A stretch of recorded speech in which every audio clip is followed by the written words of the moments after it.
Morning students, I am Dr. Balarubi, Assistant Professor in the Department of Economics. Students, in today's class, we are going to discuss about the concept of labor. See, as far as labor is concerned, mainly we are telling only the unskilled work. But as far as economics is concerned, it is not like that because it includes both the physical work as well as mental work also. So general meaning in the sense it includes only the unskilled work, but in economics we include both mental work as well as the unskilled work, or that is the physical work also. And in other words, if we see the concept of labor, it includes both the physical work as well as mental work only for the purpose of monetary reward. It is known as labor. So whenever we are getting any monetary benefit from our physical work or mental work, then we can say that it is a labor. See, for example, now you can see the services of the doctor. Whether they are providing the services for the purpose of monetary benefit or not, see, they are also receiving some monetary benefit. So here there is a possibility of getting some monetary benefit. So it also includes as a labor. Similarly, advocates, officers, or teachers, whoever it may be, even though these are considered as the services, if they are doing for the purpose of money or monetary benefit, it is considered as a labor. So the concept is very clear. It may be any physical work or it may be any mental work, but the purpose is getting money means simply we can say that it is labor. But sometimes there are something which is not at all for the monetary benefit. They are using only for pleasure or only for satisfaction or only for some happiness they are doing means it is not considered as a labor. Listen very carefully. What is labor? If they are getting any monetary benefit, it may be physical work or mental work. If they get any monetary benefit, surely it is considered as a labor.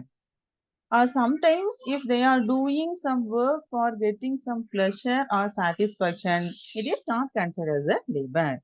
For example, now you take a gardener.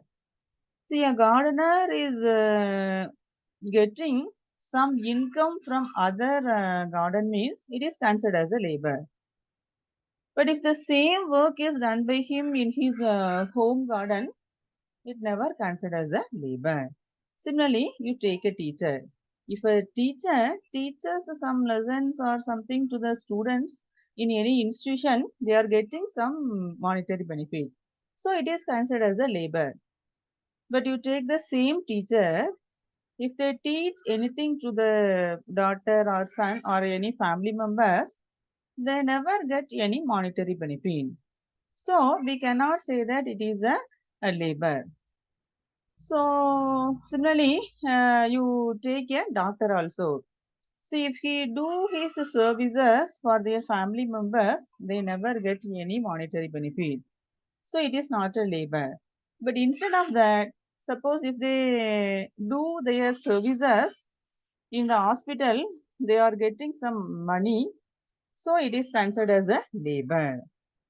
Now let us see the main definition of this labor. So if you see this definition, according to Professor Alfred Marshall, any exertion, what is the meaning of exertion here? See, this exertion means it may be physical work or it may be mental work also. So if any physical work or any mental work, they are undergone for partly or wholly only for getting any monetary benefit directly, it is known as labor. So this is a definition given by Alfred Marshall. Other than the pleasure derived directly from the work. So if we get or if we are doing any work for getting any monetary benefit, it is not a labor. Instead of that, suppose if we are doing any work only for getting monetary benefit, surely we can say that it is a labor. So this is the definition of Alfred Marshall. Similarly, other authors like Damas and other authors also, they are giving the definition regarding the labor. And here, if you see the main concepts of this labor, only the work of a human being is considered as a labor. It is not a work done by any animal or bird. So it is the only work which is done by the human being. And the another important thing is the work should be physical work or mental work also, but the purpose should be any monetary benefit. At the same time, if we are doing any work for the satisfaction or for entertainment purpose, if they are doing any work, it is not a labor. And here, labor has no relation with the morality. So if we get any monetary benefit, surely it is known as labor. So there is no relationship with the morality as well as the labor concept.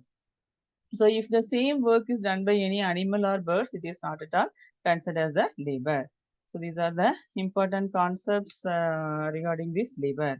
Now let us discuss about the main types of labor. See, mainly labor has been classified into three types. One is physical and mental labor. Second one is skilled and unskilled labor. And the third one is productive labor and unproductive labor. So first let us concentrate on the first one, that is physical labor. See, suppose if your worker give more importance to the physical work when compared to the other mental work, if they are giving more importance to the physical work, it is known as physical labor. See, for example, if you see a rickshaw puller, he is having more physical work when compared to the mental work. Here, physical work is very high. Similarly, you take any employee, those who are working in a factory. Here also, they are giving more importance to the physical work. Or any porter you can take. They are carrying more luggages on the platform, right? So here, their work also considered as a physical work, because the reason is they are giving more importance to the physical work compared to the mental work. And the next thing is mental work. See, when compared to the physical work, if they are giving more importance to the mental work, it is considered as a mental labor. For example, you take advocate. They are giving more importance to the mental work. Similarly, doctors, teachers, they are giving more importance to the mental work when compared to the physical work. So, these type of jobs are considered as a mental work. Then come to the second one. The second type of labor is skilled labor as well as unskilled labor. What is skilled labor and what is unskilled labor? See, if labor is a skilled labor means it requires more special knowledge. Like it may need more training, or if it needs more efficiency means this type of work is considered as a skilled labor. For example, you take engineer or doctor or teacher or scientist, whoever may be, if they are having some special knowledge or special learning, or if they require more training means, surely this type of jobs or this type of labor capacity is known as skilled labor. Then, what is unskilled labor? See, it doesn't require any skill. Without any skill itself, we can do some work. It doesn't require some different knowledge or some special knowledge. It never requires. This type of works are considered as a unskilled work. Then the next one is productive labor and unproductive labor. See, productive labor in the sense labor producing some material goods are considered as a productive labor. What is the meaning of material good?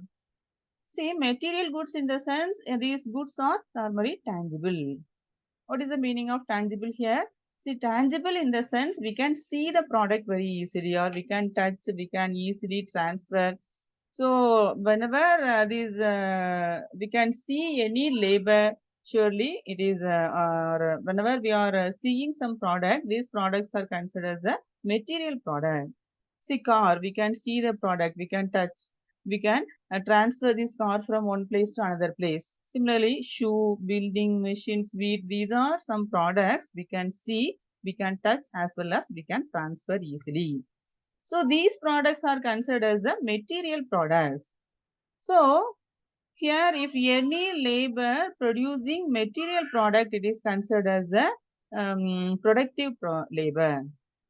At the same time, if any labor producing perishable product, it may be any services like a servant or teacher or doctor or lawyer, these labors are considered as a unproductive labor because they are producing perishable product. So these are the different types of labor. So what are the different types of labor? Physical labor and mental labor. Physical labor in the sense they are giving more importance to the physical work when compared to the mental work. The next one is mental labor. They are giving more importance to the mental work when compared to the physical work. Then the second one is skilled and unskilled labor. So normally skilled labors, it requires more skill, but in the case of unskilled labor, it doesn't require any special knowledge or any training. And the third one is productive as well as unproductive labor. In the case of productive labor, they are producing some material product. Material product means we can see this product, we can touch the product as well as we can transfer the product from one place to another place. And if you see this unproductive product, the laborers are producing some perishable good. It is known as unproductive labor. So it may be the services of servant or teachers or doctors or lawyers, whatever it may be. So these are the different types of labor. And the next thing is, let us clearly discuss about the characters of labor. See, the first character is the laborer and his labor is separable, inseparable. Listen very carefully. We cannot divide or we cannot separate the working capacity of a labor. See, laborer is a person who is working, or the laborer means he is a worker. And what is the meaning of labor? Labor is the working capacity. So, both are inseparable. We cannot separate a labor capacity from a worker. So this is the first character. So we cannot separate the labor as well as the laborer. And the second character is the laborer sell only his services. Only the labor capacity they can sell. They cannot sell themselves. Only they can sell their services, or only they can sell their work. This is the second character. Then the third feature is, in the case of this third feature, labor is an active factor of production. Why we are saying that this labor is an active factor of production? Because the reason is, without this labor, we cannot produce any product. See, even a single product we want to produce mean, surely we need workers. Without these workers or without this labor, we cannot produce any product. Therefore, labor is considered as an active factor of production. Then the next feature is that labor is a perishable. Why it is a perishable? See, perishable in the sense, see, if you see a person, he can work 10 hours per day, or some workers, they can work 12 hours per day. After these 10 hours or after these 12 hours, what will happen? Surely their working capacity will be exhausted. So, labor is perishable after some working hours. Then, the next thing is labor has a typical nature of supply. What is the meaning of typical nature of supply? See here, sometimes wage rate increases mean the laborers, they want to supply more labor. So whenever wage rate increases, surely they try to work very hard. So this is the another feature. And the sixth one is supply of labor changes slowly. See, we cannot increase the supply of labor suddenly. See, if it is a product means we can give some amount of money and we can purchase some commodity. But it is not like that because it is a human being or it is a laborer.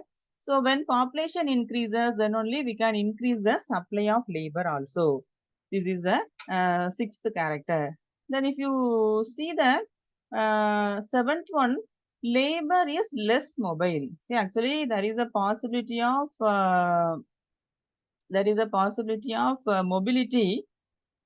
We can easily shift one location to another location, that is mobile only, but comparatively it is less mobile. Why it is less mobile means due to some sentimental attachment, because our family members may be in our native.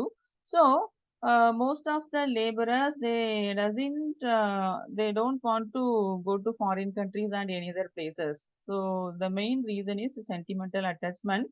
At the same time, some of the laborers, we are having some language problem also.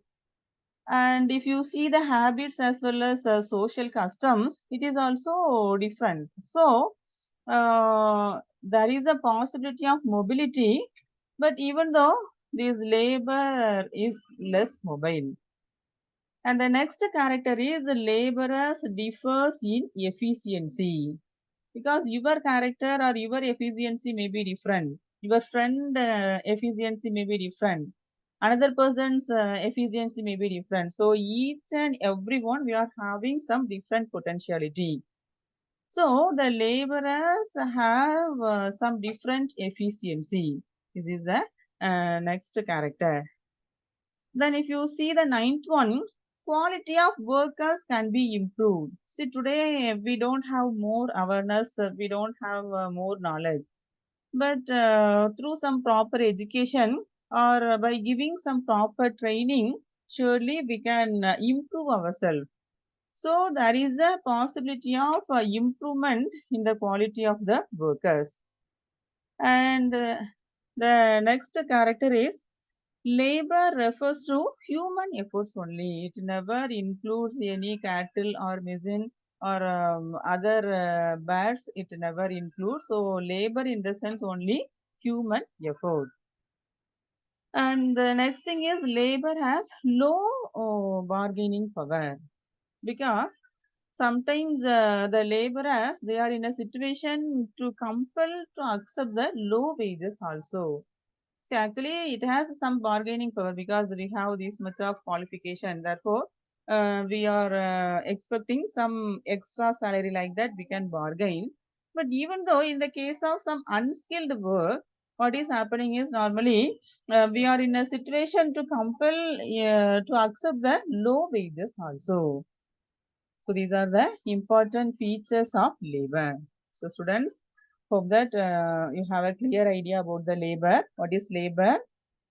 Any physical work or any mental work, but the purpose is getting any money or any monetary benefit, means surely it is considered as a labor.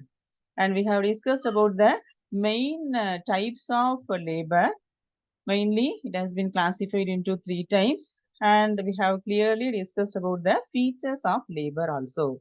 Thank you, students.